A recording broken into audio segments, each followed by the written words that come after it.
Good morning, everybody. Miss Joy, good morning to you. Miss Rosa, good morning to you. Narissa, good morning to you. Mr. Sanders, good morning to you. Valerie, good morning to you. Good morning. Good fight of faith. Friday. All right. All right.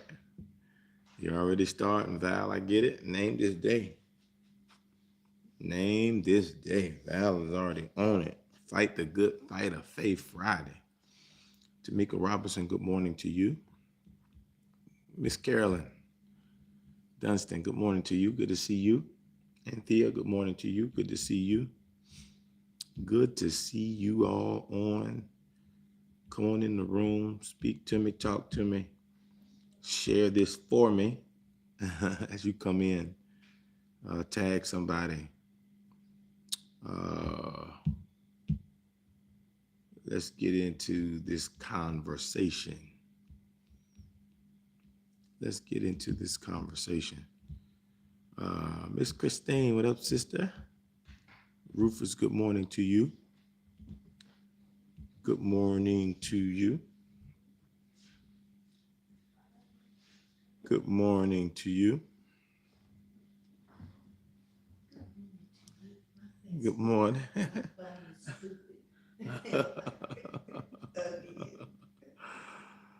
Oh, man.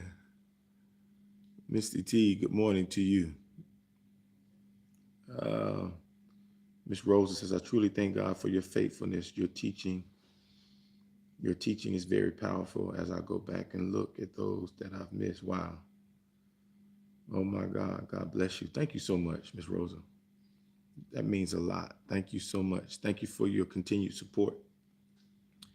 And it's a blessing that somebody is being blessed by what God has put in my spirit. So thank you so much. Apostle Kellum, good morning to you. Faye Gotbo, what up, Auntie? Good morning to you. Faithful Friday. I love it. I love it. Faithful Friday. Shanta, good morning to you. Valerie, that's a dope shirt, Apostle. Thank you. Thank you, Val. Thank you so much.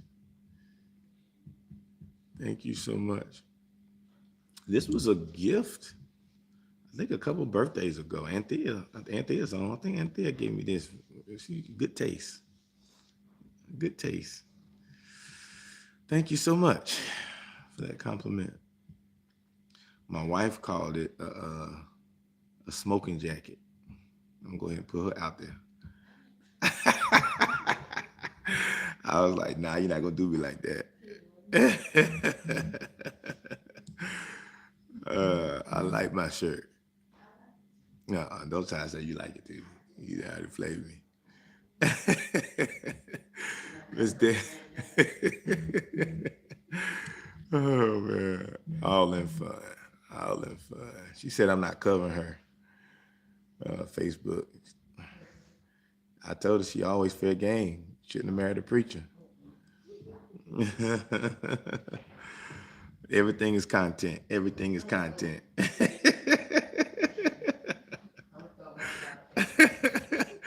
Yeah, you start your podcast. You can say what you want on your podcast.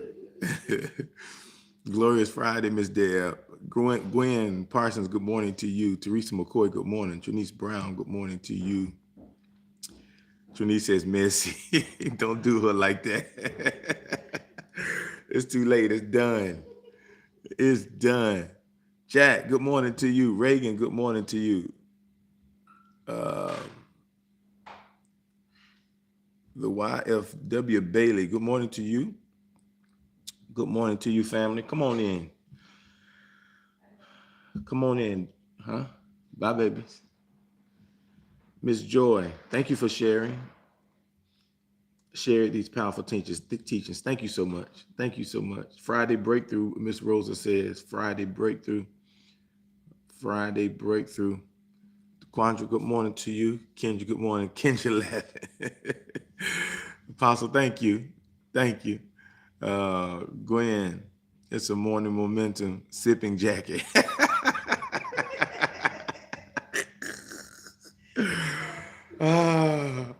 Oh man, I take that one, Gwen. I take that one.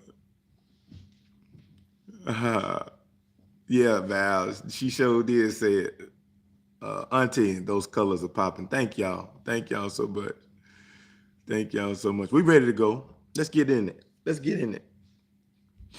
Uh, Pastor Reinhardt, good morning to you, sir.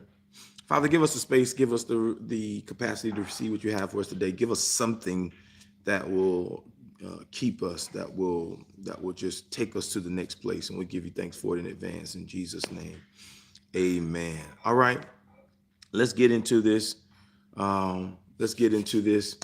YouTube is on, Facebook is on, Instagram is on.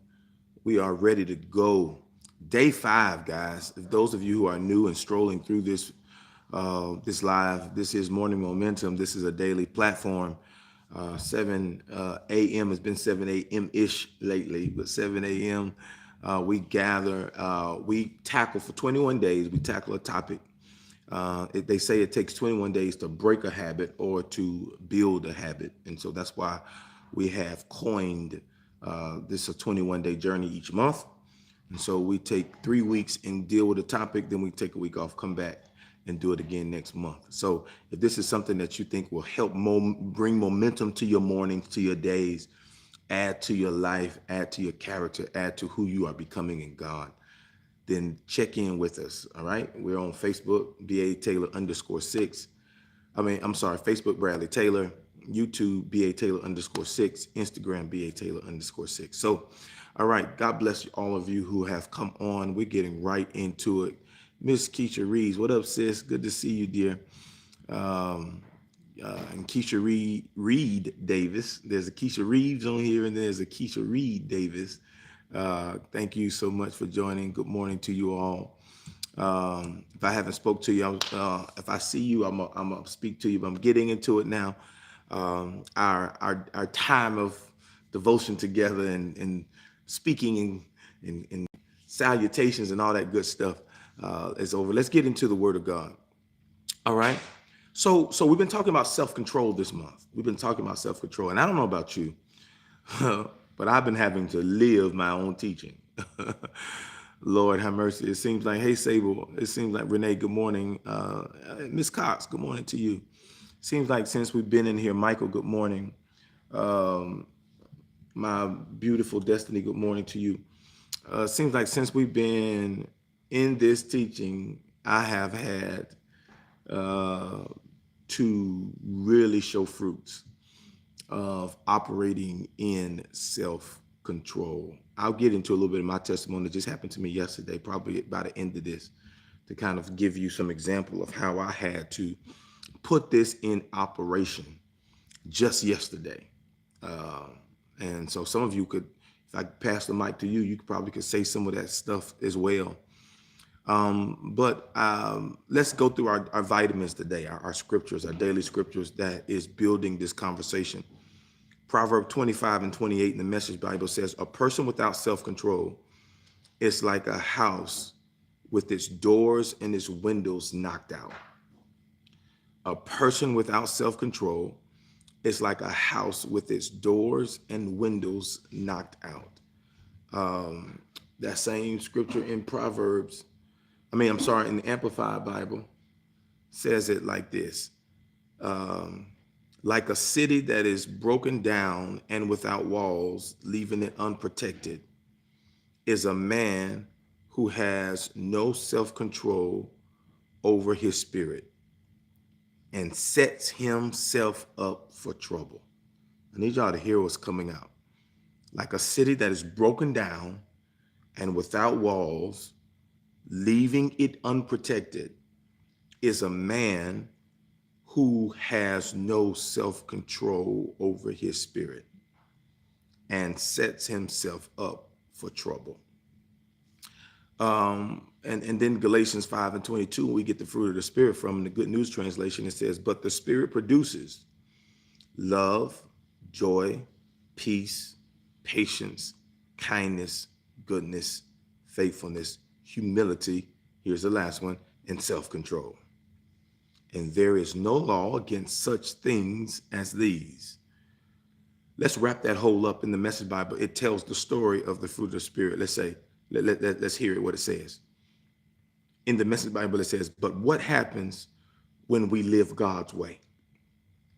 He brings gifts into our lives, much the same way that fruit appears in an orchard. Things like affection for others, exuberance about life, serenity. We develop a willingness to stick with things, a sense of compassion in our heart, and a conviction that a basic holiness permeates things and people. We find ourselves involved in loyal commitments, not needing to force our own way in life, and able to marshal and direct our energies wisely. That's what self-control does. It allows you to marshal and direct your energies wisely. Lord, I need y'all to understand that. That was a blessing for somebody. You wasting your energy in unwise spaces. You wasting your energy. Good morning, Mo. You're wasting your energy on things that should not have your energy. You wasting your energy unwisely. But when I have self-control, it allows me to marshal. Whew. I like that word, marshal. It's not just giving me control, but it deputizes my actions.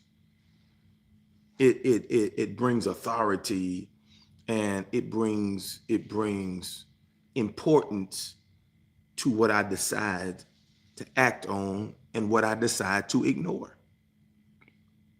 I marshal it. I direct my energies wisely when I operate in self-control.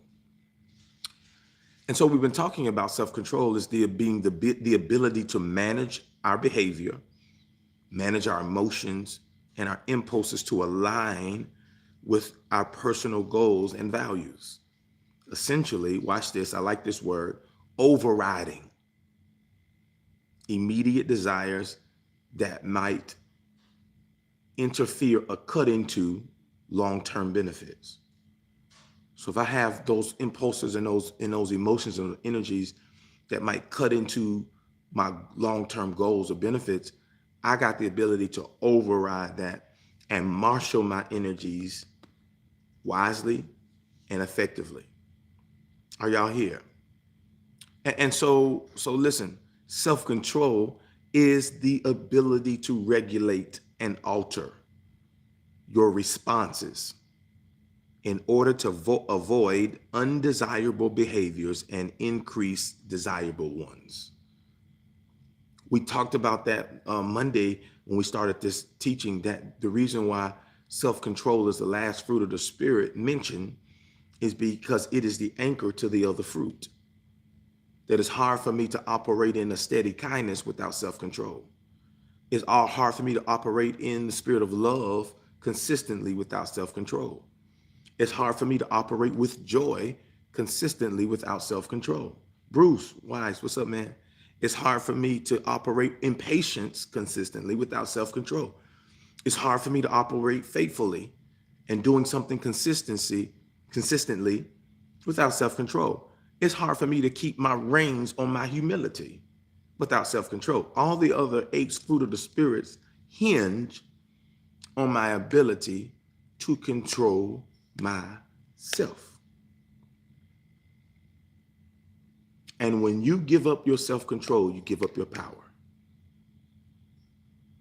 I need us to hear this because there's too many people that are pure-hearted people still just out of control with your actions, out of control with our emotions, out of control. You mean well, but you're just not producing much because your emotions have gotten you in serious trouble over and over and over again. And if it's you, if you're one of the folks who always think back on situations and say, why did I do that? Why did I say that? This teaching is for you. If you're one of the ones who always kick yourself after messing something up or making it worse with our words, with our actions, with our reactions, overreactions, responding before asking questions, um, getting involved before having the full picture, always ahead of things prematurely, stirring things up where you should just be patient, then you need this teaching. Are y'all listening to me? It's not a matter of talent. It's not a matter of ability. It's not even a matter of anointing. You have all of that. Sometimes the last ingredient that we got to get so that we can get to where God has us is self-control. Because even Jesus had to operate in it to be effective as Jesus. That's why he would make statements like, I do nothing except my Father, which is in heaven, tells me to do. I don't do anything on my own accord. I don't speak anything unless my Father tells me to speak. In other words, I do have the authority to call angels from heaven. I do have the authority to tear this thing up. I have the authority to rebuke what I need to rebuke. I can blow up what I need to blow up. But because of self-control, I know how to harness my ability to whenever the timing of God says that I should release it. And a lot of us have a lot of power inside of us. We just don't have no harnessed. We have a lot of ability. We have a lot of knowledge, but we just don't know when to give it and when to be quiet. Are y'all listening to me? And so here's what we're going to learn. Because I believe, this is what God is calling for. We're in a season where the world is just going crazy, where people are just doing what they want to do, saying what they want to say, doing it the way they want to do it. We need some people who can keep a level head. God needs a people that can move in his will, not in our impulses and in our emotions. Are y'all listening? So self-control is the ability to regulate and alter our responses in order to avoid undesirable behaviors and increase desirable ones. Self-control is the ability to put on the brakes. Y'all remember me saying that? It's my ability to put on the brakes and think before I act. It's my ability to put on the brakes and think before I act. And so I finished the teaching yesterday up by saying that there are 3 types of self-control. Remember me saying that? There are 3 types of self-control. Renee, it looks good on you, Pastor. Thank you so much. Thank you so much. There's 3 types of self-control. 3 types of self-control: emotions, impulses, and movements. Emotions, impulses, movements. Those are 3 areas that we've got to grow in if the result of our lives are going to be self-control. And we're going to deal with all 3 of those. So today I want to deal with the first one, emotions. I want to deal with the first one today, emotions. I need somebody that can just testify, agree how emotions can sway you one way or another, or that's been kind of a fight for you. And the thing about emotions is when we feel them, they feel so justified. They feel so right. They feel so warranted. I need somebody to just type that I know I'm talking to the right crowd. Just type emotions. Just type that on your screen. Just type emotions. Emotions. Hallelujah. We're getting this lesson this AM. Thank you so much. Thank you so much. Emotions. Emotions, man. Emotions can run you in the ground. Emotions can have you in a place. Emotions can pull you out of assignments and positions. Emotions can have you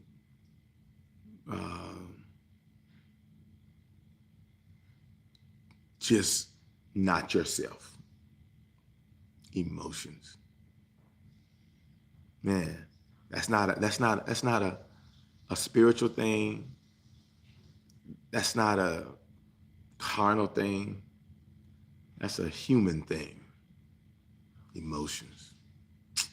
It is. It is. All of us deal with it.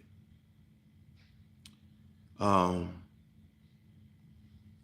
like I mentioned, the first type of self-control, or the first component that must be managed while walking in self-control, is our emotions.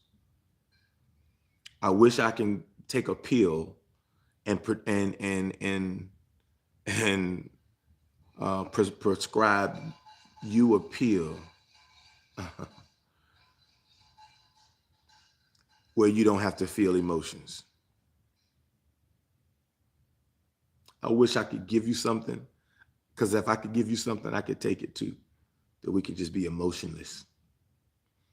But the truth is, that kind of remedy don't exist. It's a part of our physical makeup, and it's something that we physically have to manage. I want you to think of emotions like you view dirt on your body, just from living and walking, because we are, the Holy Spirit just dropped this in my spirit. I think it's going to help us. This is real practical. Because we are dust, because we come from the earth, we're going to naturally get dirty. You ain't got to play in the dirt to get dirty. You don't even have to be active that much to have dirt on you at the end of the day. The fact that you are living, the fact that you are walking, the fact that you are operating means there's going to be some things that need to be washed off of you. There's going to have to be some things that need to come off of you that you need to address. There's going to be sweat in sweat places, without getting too vulgar, that you're going to have to address naturally, just because it's a part of living. If you want hygiene, if you want to stay clean, if you want to walk in cleanliness, there's going to be some upkeep of a natural situation that you just can't avoid. It's the same thing about our emotions. They are just as real to us as dirt is to us, that brings the necessity of a shower or a bath, deodorant, cologne, perfume, lotion. Those things are normal because hygiene is just a normal thing. So think about that in the spiritual realm or the emotional realm. Your emotions are just naturally a part of who you are that has to be cleansed from you, that has to be dealt with, that have to be medicated, that has to be vetted out and vetted through. There's no way around them. You got to deal with them. You got to deal with them. Hey, Lanita. Hey, Lady Long. You got to deal with them.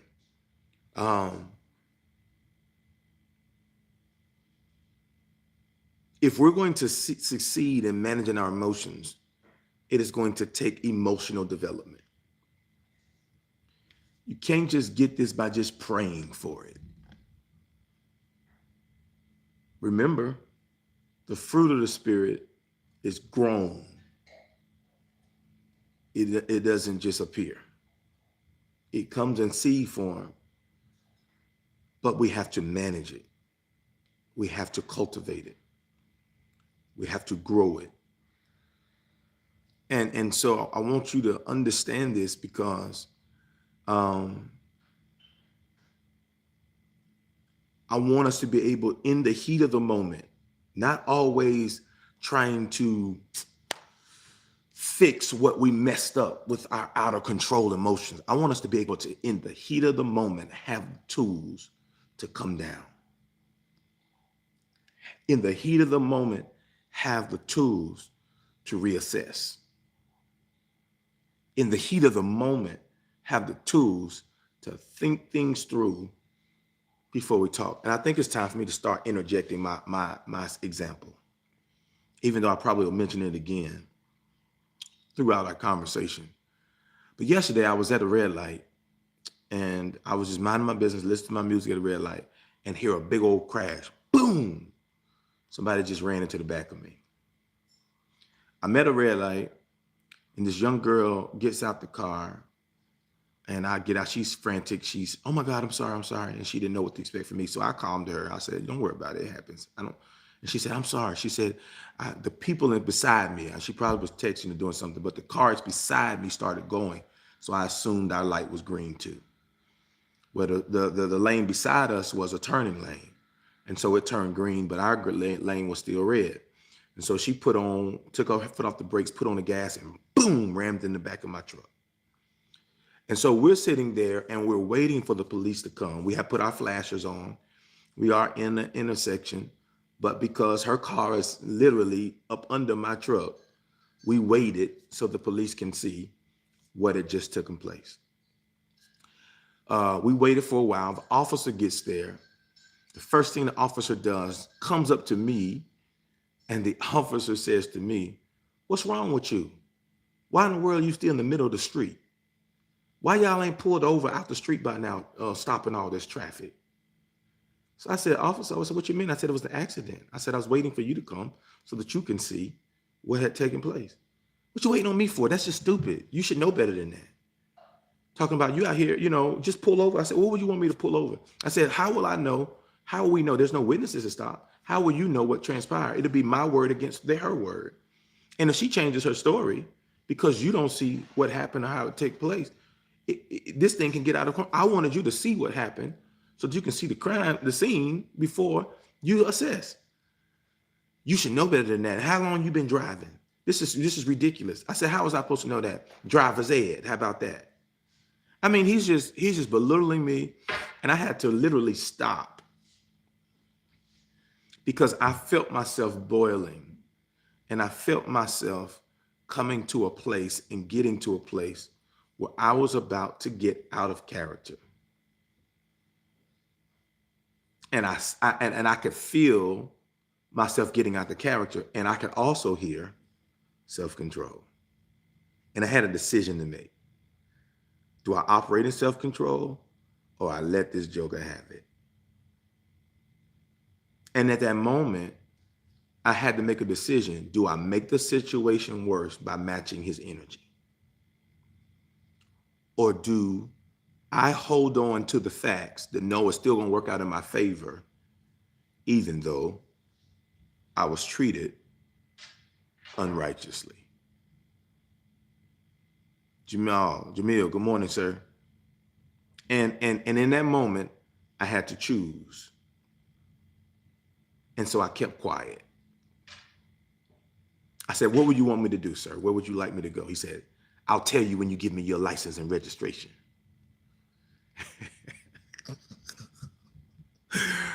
I feel it coming up right now. How about Shata Bashakoto? Oh, man. And so I gave him my license and registration. He went back, did his thing. He told me to pull over into the bank parking lot. We pulled over. He did his assessment. He gave me his ticket. He came back over, and I looked at him calmly, and he started to talk. And at this time, he was trying to be, well, the driver told me what happened, and it's on her side, and And so this, and he was and I just looked at him, and I'm still wanting to tell him about himself. I wanted to tell him this is why police and community relations is all messed up. This is why Black people go to jail. This is why this could have ended up with me raising my voice, altercation causes, and this accident that was not my fault, minding my business, could have led for me being arrested by how you perceived my response because I perceived your comment. Situation where it could have went totally left. And I see why some people who don't have self-control escalate in moments like that and end up even in a tussle, either arrested or even dead.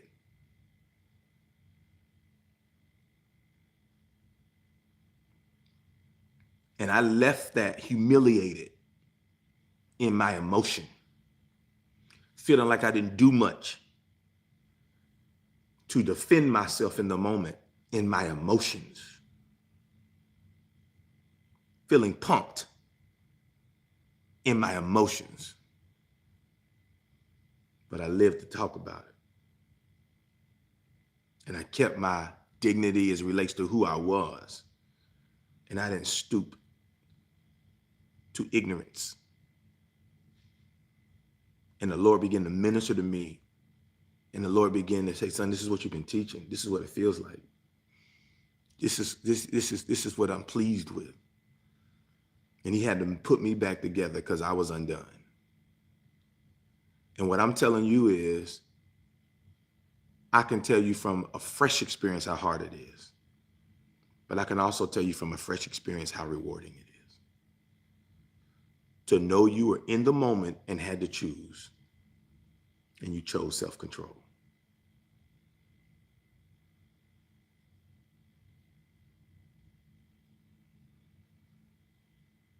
Self-control takes emotional development. And this is what I want to help us with today. Give us some emotional development, because emotional development involves learning. I had to get myself back together. Emotional development involves learning what feelings and emotions are, understanding how and why they occur, and recognizing your own feelings and those of others. Part of me getting out that situation not only required me recognizing my own feelings, but discerning that he was looking for a fight. He was trying to rival me, that he had some preconceived notions that he was trying to get under. And so emotional intelligence is not being aware of how I'm feeling, but being aware about the feelings of the person that you are encountering. See, if you have wisdom about who they are and what they're trying to do, it'll help you not get into that trap, because you have the wherewithal to keep you under control and to dodge their entry into their trap.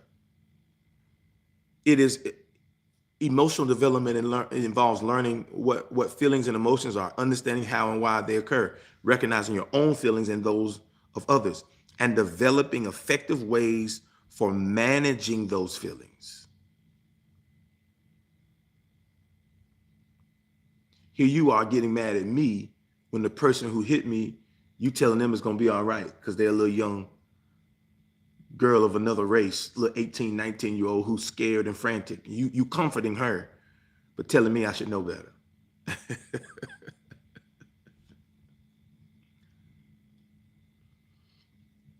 I just got rammed in the back, minding my business.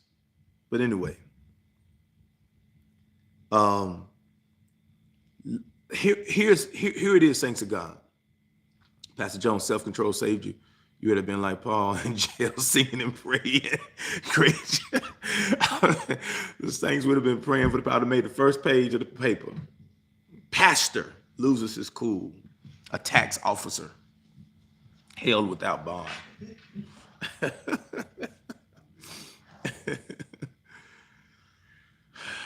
Are y'all here? Here's the reality. Life can throw us into many different emotions and feelings. On my journey yesterday, I never knew that was going to be something I was going to encounter. In that moment, I never knew that would be something I would encounter. While I'm waiting for help to show up, I never thought help would look like that for me. And that's the same way with all of us. We're gonna be in life and just doing life, and life is gonna throw you something that's going to shift and challenge your emotions, challenge your feelings. Whether it's treatment from people, whether it's experiencing an unexpected loss, whether it's experiencing unexpected disappointment, whether it's a failure at something, I don't care what it is in life, it's going to throw us into many different emotions.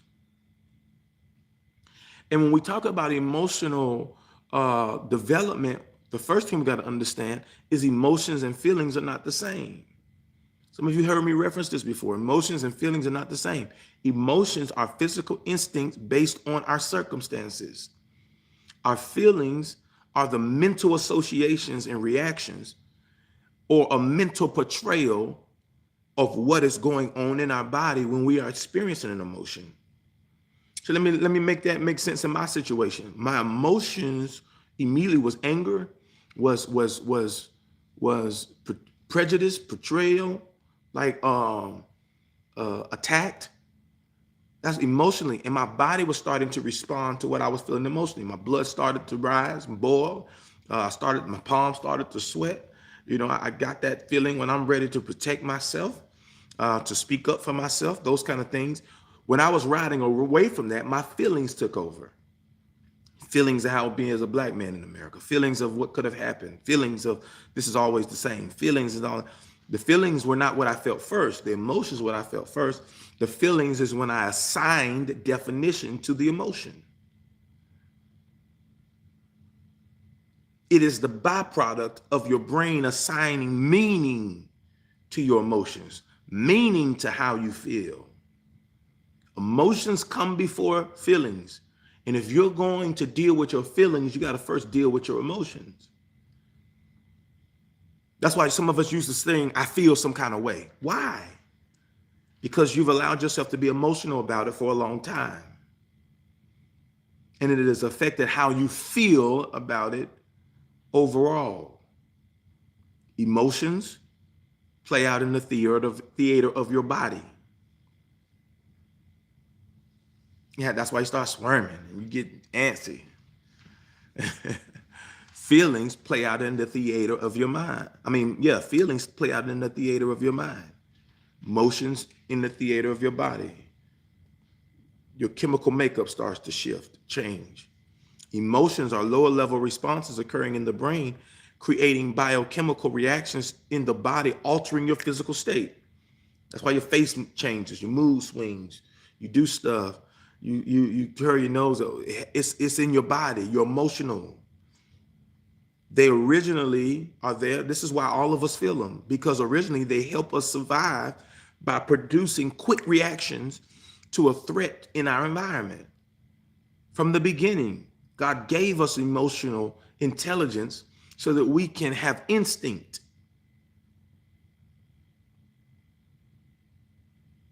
Emotions precede or occur before our feelings and are physical and instinctual. Listen to me. They're measured by blood flow, brain activity, facial expressions, and body language. Emotions are God-given. So I'm not coming against anybody for having them. I had them. I always have them. You will have them. You will always have them. They are God-given and they're a part of our makeup. But emotions are God-given, but become dangerous, hear me, when it becomes dangerous when our emotions become a runaway train that cannot be controlled. You can't reel them in. You can't go back. You can't come back from them. You can't reset. Just because they're God-given doesn't give you the excuse to be reckless with them.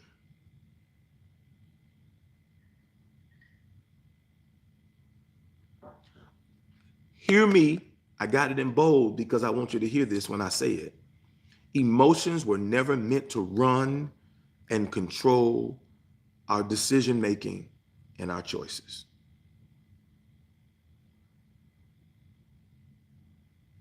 And some of us choose because of how we feel. Some of us stop because of how we feel. Some of us give up because of how we feel. Some of us run the other way because of how we feel. Some of us disconnect because of how we feel. Some of us eliminate because of how we feel. Some of us retreat because of how we feel. Because of some of us stop communication with people because of how we feel. They never was made to control your decisions. They were only made to help you deal and navigate through what you feel and ask yourself questions. Why do I feel like that? Where's this feeling coming from? Why does this affect me so much? You know, those kind of things. What can I do next to make sure that I'm safe and covered, but this thing still continues? The emotions were caused to help you to make decisions. It was never supposed to run your decision-making process. Here's what we should do when we experience an emotion. Number one, deal with what you feel. Acknowledge the emotion. Okay? Don't act like it ain't there. Deal with it. I'm feeling this. I'm acknowledging how I feel. Number two. Number three, Confront the source or cause of the emotion. That doesn't mean confrontation in a way, but confrontation, confronting somebody, like you don't even have a conversation sometimes to confront. Like I confronted the offer without confronting them. When I confront the source and cause the emotion, in other words, I start to look in that direction to try to discern their intent. Now, if you have a relationship with that person, if that had been something person I had a relationship with, and some part about it that I valued that relationship, confrontation looked different. Now confrontation looks like, okay, you said that, and I felt some kind of way when you said that. Everything in me changed. So I need you to explain a little more what you mean by that, so I can get through how I feel about it. Because I don't want to mishear what you said, and I don't want to take it in the wrong way. But I got to be honest, when you said that, it made me feel a certain kind of way. So can you clarify that for me? That's a real healthy way of confronting the source that caused your emotion. An unhealthy way is to feel it, get quiet about it. I'm talking from relationships and people that you admire. Get quiet about it, move on. They never know you was emotional about it. So you move hurt. Nobody never know you were hurt. And so you move different because they hurt you, but they didn't even get an opportunity to make it right because they didn't even know they hurt you.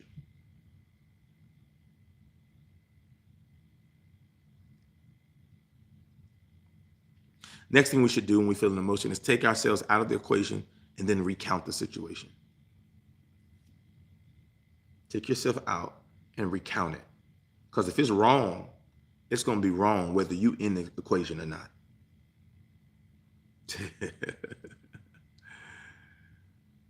Next thing we got to do when we feel an emotion is remember the commitment. What was your commitment? The commitment can be the goal. What I had to do when I was stopped is remember the goal. And part of the reason I was quiet from the beginning until after I got my ticket, I got my paper, is I didn't need anything to go crazy for him not to rule in my favor. The facts were for me. The situation was favorable, no matter his attitude.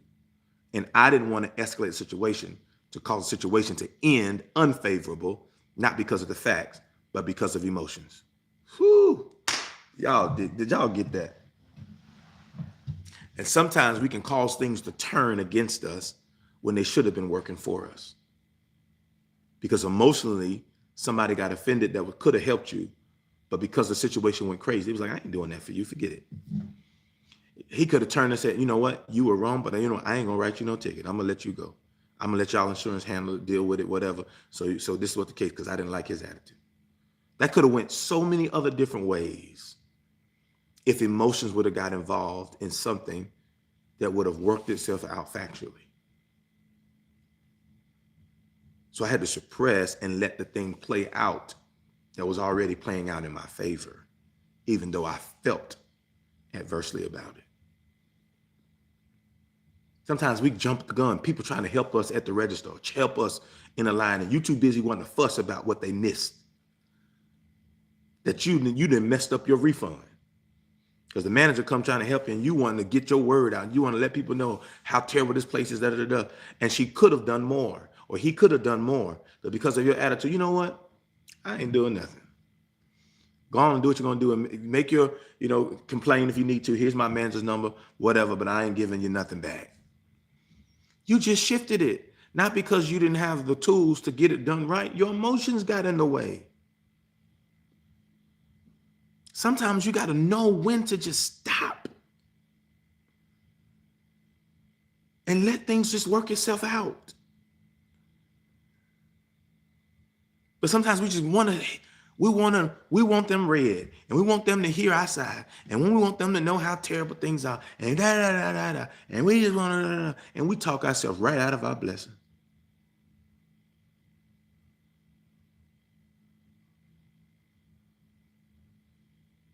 So it says, remember the commitment. So in my situation, wasn't really I was committed. I was committed to getting a favorable accident report, so that they would take care of my car and it would not be on me because there is any kind of shifting in the situation. But for you, remember the commitment. What happened? What were you committed to before you got emotional? And your commitment has to draw you in to try to figure out a way to get through this emotional occurrence so that you can continue to be committed to the commitment. Sometimes when we get emotional, we forget about the commitment. We walk off of stuff because we forget about the commitment. I'm so angry that I forget, whatever. I'm going to deal with this one day. Y'all know it's coming. Before this month is over, I'm going to deal with this phrase right here. I don't care. When you're emotional, I don't care. Y'all can have this job. I don't care. Y'all can take all of this stuff. I don't care. You can have it out. I don't care. We do care. You're just so emotional that now you're not thinking rationally. Remember the commitment. And when you remember the commitment, you try to figure out a way to navigate through your emotions. Right? And then the last thing we got to do when we're handling our emotions properly and funneling through those things, assess the potential impact of the decision. Assess the potential impact of the decision. What I had to do when I was sitting in that car after I've been humiliated, I had to assess the potential impact if I acted wrong. The impact to me, the impact to my family, the impact to my church family and people that I mentor and look up to me, the impact to my community, the impact of the stain on pastors. There were potential impacts that my temper could have destroyed, even though I felt like I was in the right.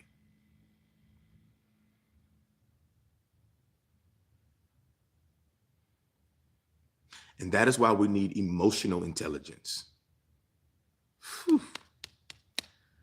Oh man, my time is fleeting. Emotional intelligence. There's a real term called emotional intelligence. It's called EQ. There's not just an IQ, but there's EQ. You know, people are, we are sometimes weighed on how smart we are by our IQ. Have you ever had an IQ test? The genius or smart people, it's based on the percentage of your IQ or your IQ test. That's kind of your intelligence, of how smart you are. But there's also something called EQ, which is emotional intelligence, not just information intelligence, but emotional intelligence. It's known as EQ, and it helps you handle emotions, connect with people, make good choices, and stay calm when life gets complicated. That's your EQ. When you're able to connect with people, handle emotions, make good choices, stay calm when life gets complicated. Watch this. Emotional intelligence is one of the factors that allow people to navigate complex social situations with ease and maintain composure under pressure. A lot of people are not successful, not because they're not smart, but because they're not emotionally intelligent. I hope y'all are picking up what I'm putting down today. Research has shown, listen to this, this is a real number. This is a real fact. Research has shown that our success in life, you done went to school, you done got all them degrees, you're so smart, you graduated high school early, you made straight A's, 4.0 student, got your master's, got your doctorate, and you still struggling. Wanna know why? Because research has shown that our success in life is 80% EQ and only 20% IQ. Are y'all listening to me? That means my intelligence informationally, or my intelligence, my smarts rather, is only 20% of my success in life. That I can be a smart person and still suffer in life because I don't know how to manage my emotions. That my EQ is 80% determining my success in life. Because if my intelligence gets me the job, my emotional deficiencies will cause me to lose it or walk off of it. My smarts may get me the opportunity, but my emotional dysfunction will cause me to lose it. My smarts may get me the contracts, But my emotional setup may cause me to lose my clients. I'm telling you right now, it's not just IQ, it is EQ. That means for the majority of society, our ability or intelligence have nothing to do with our success.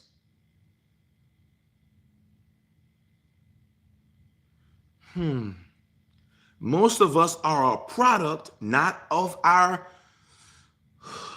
anointing, we're not a product of our gifting, we're not a product of our education, we're not even a product of our upbringing. Because some of us got good upbringing, you got good parents, you were raised right, you weren't taught this. But the fact is, we are the product of our emotions.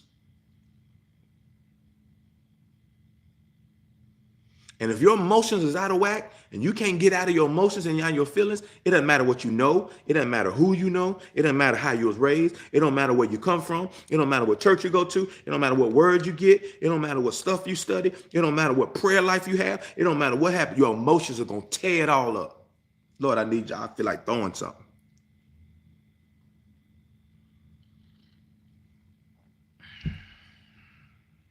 We are a product of our emotions. And at the level that you're able to get your emotions together, the quality of life, the quality of your life is going to follow at that same level, at that same rate. And the best part is that emotional intelligence is a skill that you can build. Sometimes you're born with an IQ. Some people are just born smarter than others. There are geniuses that are just born that way. But we don't have to be born intelligent emotionally. We can learn it. We can learn to become it. This does not exclude you from being successful. It is a learnable skill. Emotional intelligence is about being smart with feelings. That is our own feelings, like I just said before, and the other and feelings of other people.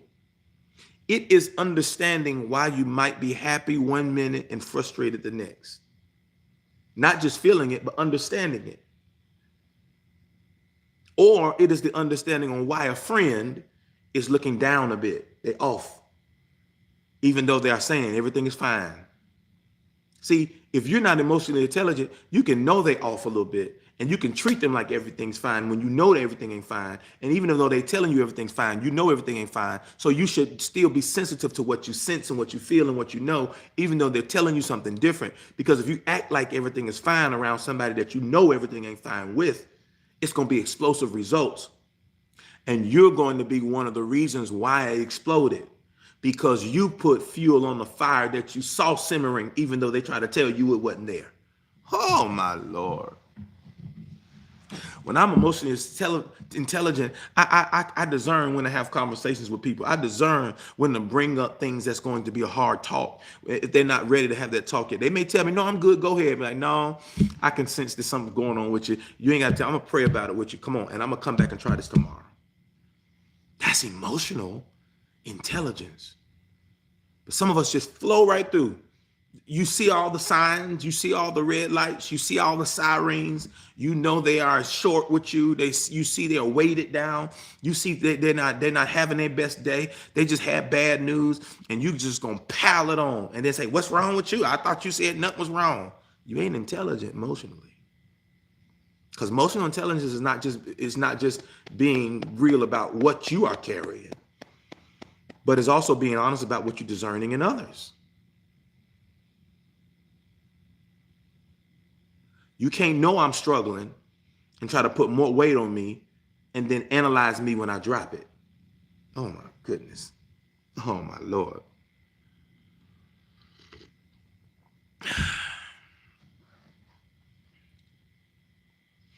Life is all about emotions and how we handle them. And emotional intelligence is what helps you read and understand all the emotional data you're receiving and you're sending. You're able to understand the emotional data that you're receiving and you're sending. Y'all, we can feel a vibe. We can feel when somebody's on or off. We can feel it. You know it. And I don't care what they say. I don't care how they, you know it. And so intelligence tells you that I got to navigate that, because if I'm already upset and I know they're upset, come on, it's going to be some fireworks if I tell them off right now.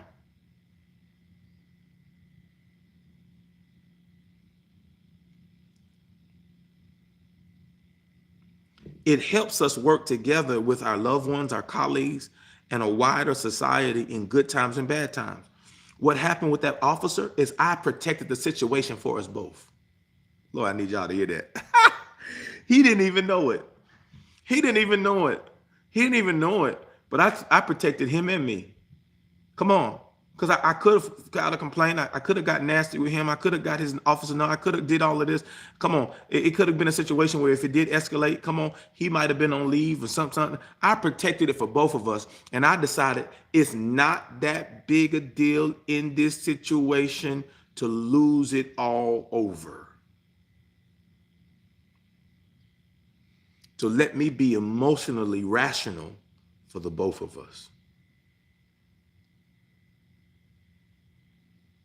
Are y'all hearing me?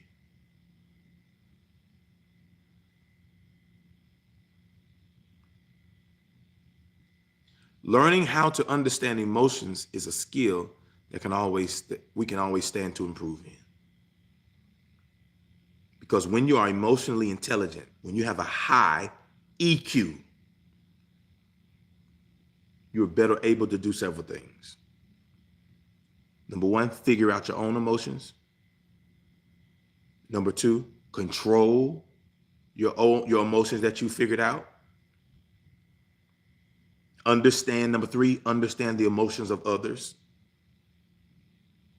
Watch this. And number four, respond appropriately to other people's emotions. Whew. It was my emotional intelligence that allowed me to respond appropriately to his emotions, even though his emotions were not positive. But I sensed where this could go. And I put water on the fire instead of oil.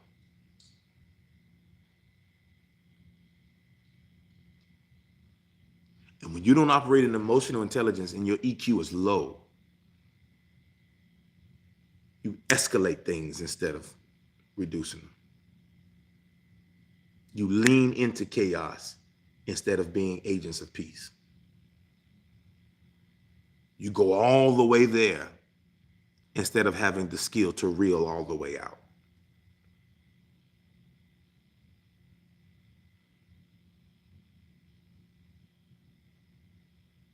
Because at the end of the day, you're right, Joy. And even my wife said, "What's his badge number?" She didn't like it. She still, man, she was madder than me. She didn't like, we calling him. I said, I got the accident. But let's look at remember the commitment? We called him on scene to do an accident report for somebody who hit me in the back, so that we can give it to our insurance, so that we can make sure that my car gets fixed and that other person is held accountable. And at the end of the day, everything that we called for him to do happened.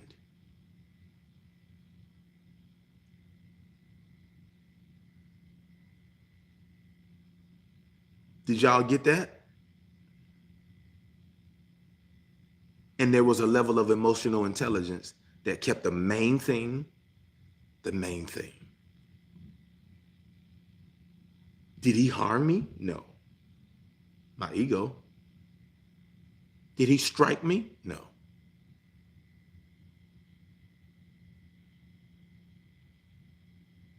Was there anything I could not walk away from? So I had to deal with what I was feeling with emotionally. It might have been his way. It might have been how he talked to everybody. He might just been a rude, rash, brash person by nature. I don't know. But in that moment, I had to make an emotional, intelligent decision to keep the main thing for as long as I could, and control the elements of the situation that I could control. And that is what self-control is.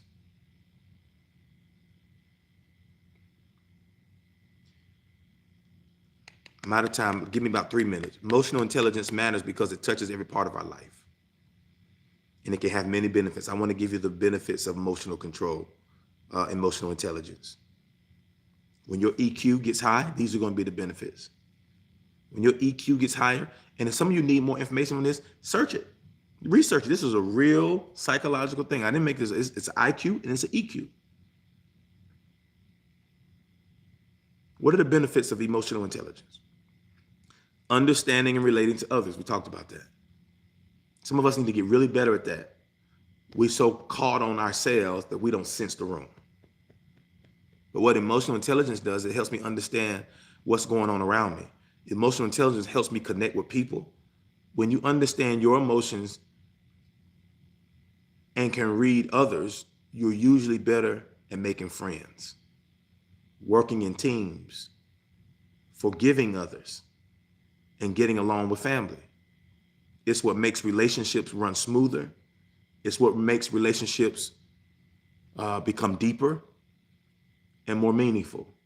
Because not only do you understand yourself better, but people can feel that you understand them better. And people can feel when you are respecting how they feel, even when they don't have the power to vocalize it. Oh, I hope y'all are, oh my God, I hope y'all are getting this right here. It's going to change everything. When I'm emotionally intelligent, it doesn't just help me, it helps you. It helps us. It helps us. Number two, it's going to allow you to communicate more effectively.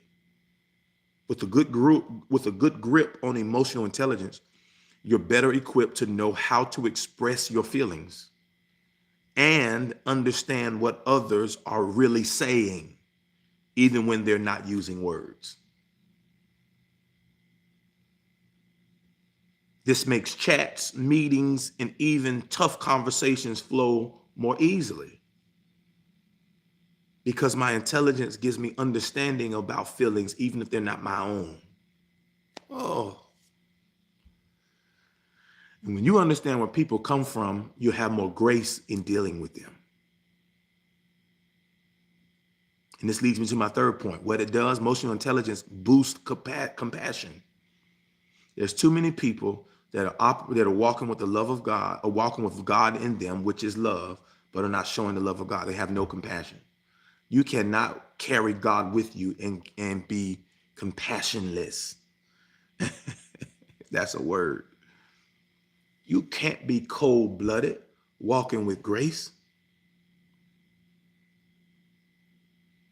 You can't be cold-blooded and cutthroat with love in you, the agape love. God is love. How can you love a God that you've never seen but hate your brother that you see every day? That kind of God, that kind of love. It boosts compassion. Someone with high emotional intelligence is typically able to put themselves in someone else's shoes and meet others with more compassion. This kind of understanding makes the world a kinder, warmer place. Fourth thing that happens when you're emotionally and more intelligent is you make smarter decisions. Increased emotional intelligence may correlate with improved critical thinking. With emotional intelligence, you can pause, reflect, and choose the best course of action that is not emotionally driven. Even when you're tempted to do something in the heat of the moment. I just lived this. I'm telling you it's possible. I just lived it.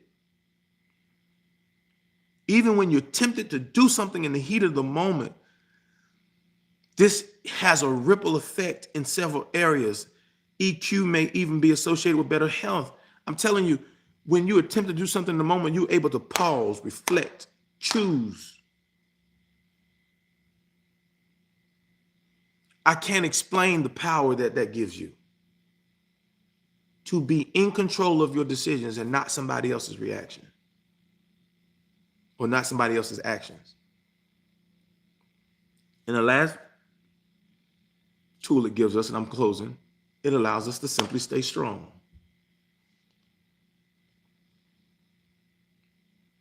Because here's the key. Life can sometimes throw curveballs. That was a curveball, bro. And some of y'all may be like, I didn't want that big of a deal, Pastor. That was a curveball. That was a curveball. I can't even put in words, not even the words he used, but the way he looked at me with such disgust. I was just so much beneath him. It was just so belittling. You know what kept me strong? My emotional control. I had to rehearse after that situation and strengthen myself back up with the help of the Holy Spirit. Life can sometimes throw curveballs, but being emotionally intelligent means you're better at catching and tossing them back. Yeah, you threw me a curveball, but I caught it and I threw it back.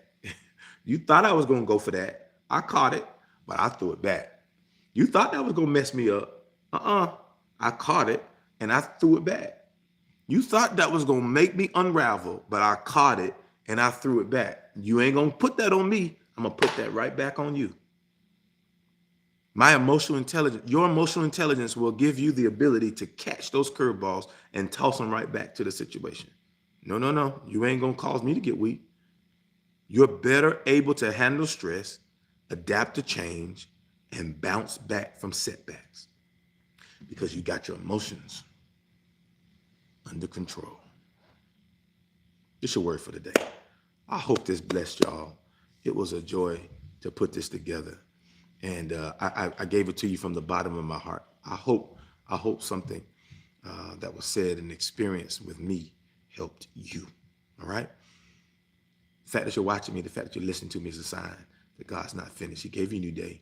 And with this new day comes a new mercy. Do me a favor. Take what he gave you and win what's in front of you. Winners win. That's who you are. So go be who you are. Do what you do. Win your day. Whip it. Don't let it whip you. Win your day. I'll see you in the morning. Peace. I'm sorry. I'll see you Monday morning. Peace.